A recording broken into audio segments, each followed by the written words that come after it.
ফালাকাটায় বিজেপির প্রার্থীকে ঘিরে অসন্তোষ প্রকাশ পেল উদ্বাস্তু সেলের 27 জন সদস্যের পদত্যাগের মাধ্যমে। প্রশ্ন উঠছে, নির্বাচনের ঠিক আগে কেন এই সিদ্ধান্ত? নির্বাচনের আগ মুহূর্তে রাজনৈতিক দলের সঙ্গে যুক্ত প্রায় সকল নেতা নেত্রীদের হঠাৎ করেই সমাজের দরিদ্র, অবহেলিত ও উদ্বাস্তু মানুষের কথা মনে পড়ে যায়। তাদের পাশে থাকার আশ্বাস, উন্নয়নের প্রতিশ্রুতি সবই তখন জোর গলায় উচ্চারিত হয়। কিন্তু নির্বাচন শেষ হওয়ার পর চিত্রটা কিন্তু সম্পূর্ণভাবে বদলে যায়।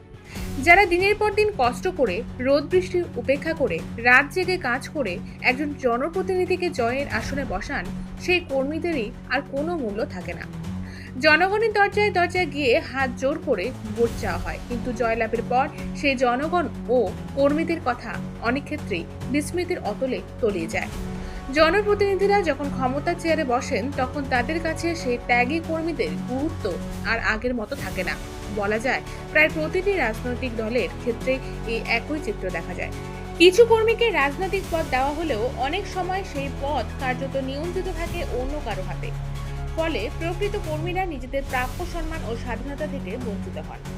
এই অসন্তোষের বহিঃপ্রকাশ ঘটেছে ফালাকাটায়। গেরুয়া শিবিরের সংযুক্ত উদ্বাস্তু সেলের কর্মীরা রবিবার দুপুর প্রায় 1টার সময় ফালাকাটা রেলওয়ে স্টেশন মোড় সংলগ্ন এলাকায় একটি সাংবাদিক বৈঠকের মাধ্যমে তাদের ক্ষোভ প্রকাশ করে। সেখানে উদ্বাস্তু সেলের কর্মী শুভঙ্কর বীর সাংবাদিকদের জানান, বর্তমান প্রার্থী, যিনি পূর্বে বিধায়ক ছিলেন, তিনি নাকি উদ্বাস্তু সেলের কর্মীদের কাজে বাধা প্রদান করেছেন। শুভঙ্করের অভিযোগ, তিনি একজন ব্যর্থ বিধায়ক এবং উদ্বাস্তুদের স্বার্থের বিরুদ্ধে কাজ করেছেন। এমনকি মিটিং করতেও বাধা দেওয়া হয়েছে বলে তিনি দাবি করেন। এদিন সাংবাদিক বৈঠকে শুভঙ্কর বীর কি কি অভিযোগ তুলে ধরলেন তা শুনব। আজকে আমরা ভারতীয় জনতা পার্টির আলিপুরদুয়ার জেলা উদ্বাস্তু সেলের সমস্ত কার্যকর্তা এবং সদস্যবৃন্দ আমরা পদত্যাগ করছি তো আলিপুরদুয়ার জেলা কমিটি। অ্যাকচুয়ালি এই যে দীপক বর্মন, ভারতীয় জনতা পার্টির প্রার্থী যে দীপক বর্মন, উনি প্রচণ্ড রকমভাবে উদ্বাস্তু বিরোধী এবং একজন ব্যর্থ বিধায়ক। গত 5 বছর ওনার যে পারফরমেন্স ছিল কাজে, সেক্ষেত্রে উনি পুরোপুরি ব্যর্থ। এই ব্যর্থ বিধায়ককে পুনরায় মনোনীত করার ফলে আমাদের উদ্বাস্তু সেলের সমস্ত কার্যকর্তা, কর্মীবৃন্দ, সমর্থক তাদের মন ক্ষুণ্ণ হয় এবং এর প্রতিবাদ স্বরূপ আমরা এই সময় কমিটি থেকে পদত্যাগ করছি। সবাই আমরা উদ্বাস্তু সেলের জেলা কমিটি হচ্ছে 27 জনের কমিটি, ঠিক আছে। তো জেলা কমিটি 27 জন, এখন কালচিনি আর কুমারগ্রাম এরা এখানে তো আসতে পারেনি, কিন্তু সম্মতি দিয়েছে। মাদিহাট, কালচিনি, কুমারগ্রাম এরা সবাই সম্মতি দিয়েছে, ঠিক আছে। এই ব্যাপারে তবে আমাদের এখানে এখন উপস্থিত আছে বেশি ফালাকাটা। ওই এমন একজনকে প্রার্থী করেছে যে নাকি চরম উদ্বাস্তু বিদ্বেষী এবং সম্পূর্ণরূপে ব্যর্থ একজন বিধায়ক। 5 বছরে উনি শুধু ব্যর্থতা ছাড়া কিছু দিতে পারেনি। তো এইরকম একজন প্রার্থীকে মনোনীত করার ফলে আমাদের সমস্ত কর্মীবৃন্দর মধ্যে একটা অসন্তোষের সৃষ্টি হয়েছে। আমরা আলোচনা করেছি, আলোচনা করার পর সবাই মিলে সিদ্ধান্ত হয়েছে যে আমরা এই জেলা কমিটি ভেঙে দেবো এবং এখান থেকে সবাই আমরা পদত্যাগ করবো। তো তাই আজ পদত্যাগ করছি।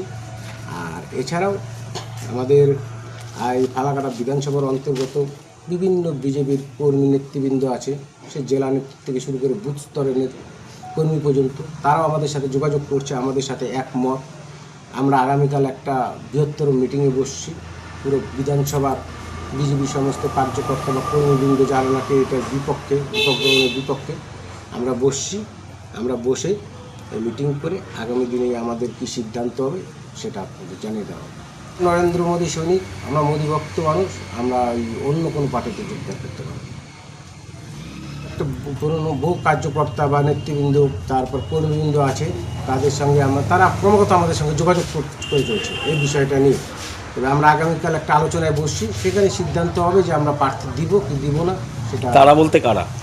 বিজেপির নেতৃবৃন্দ আছে, যেমন না এগুলো এখন আপনাদের কাছে আমরা বলতে পারবো না। তাই এই ভোটের আগ মুহূর্তে আপনাদের এখন কেন মনে হলো যে আপনাদের এখন এটা আমরা আগের থেকে দাবি করে আসছি যে প্রার্থীটা যেন পাল্টানো, ভালো ভালো প্রার্থী ছিল।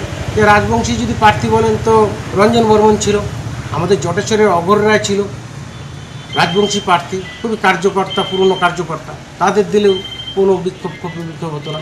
কিন্তু এমন একজনকে দিয়েছে শুধু এখানে উদ্বাস্তু সেলের জন্য যে আপনাদের বিরোধিতা করছে, আপনি কি করে বলছেন, কি প্রমাণ আছে আপনাদের কাছে? হ্যাঁ, আমাদের অনেক কর্মকাণ্ড উনি বানচাল। আপনি কখনো বিরোধিতা করেছিলেন? হ্যাঁ, এর তার আগে কোনো কিছু আমাদের অনেক মিটিং টিটিং উনি বানচাল করার চেষ্টা করেছে এবং আমাদের যে কোনো প্রোগ্রামে আমরা তাকে আমন্ত্রণ করলে সে কখনো আসে না, ঠিক আছে।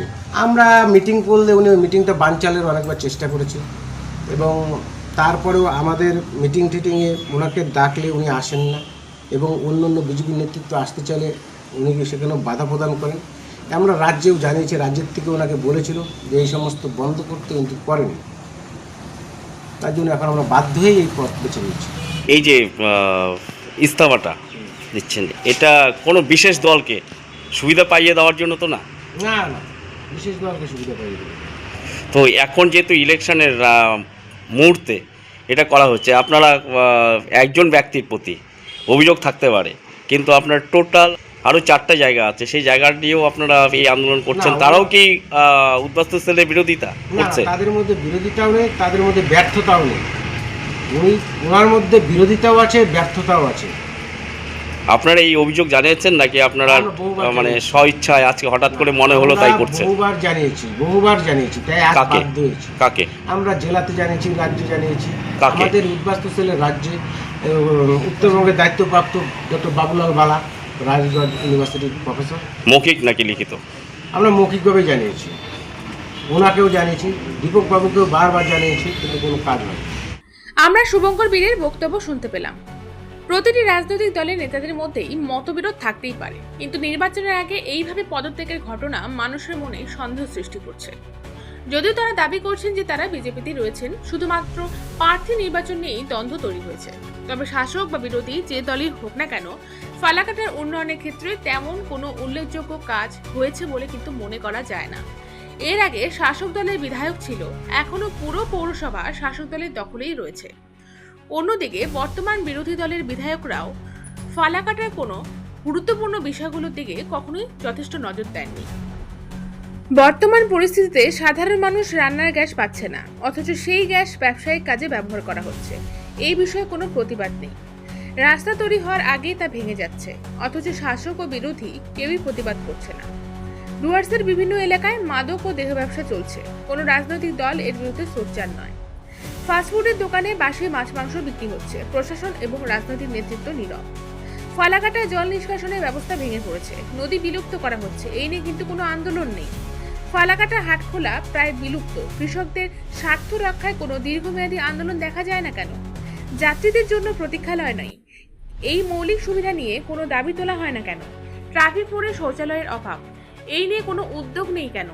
পৌরসভা গঠনের পর এখনো বাস স্ট্যান্ড তৈরি হলো না, পর্যাপ্ত সিসি ক্যামেরা বসানো হচ্ছে না, এর পেছনে কারণ কি? পৌরসভা থাকলেও পর্যাপ্ত সাফাই কর্মী নেই, এই নিয়েও কোনো আন্দোলন নেই। ডাম্পিং গ্রাউন্ড তৈরির পরিকল্পনা করে কবে যে বাস্তবায়িত হবে তার কোনো ঠিক নেই। সুপার স্পেশালিটি হাসপাতালে ন্যায্য মূল্যের ওষুধের দোকান নেই, এই নিয়ে কেউ কোনো কথা বলছে না, কিন্তু কেন?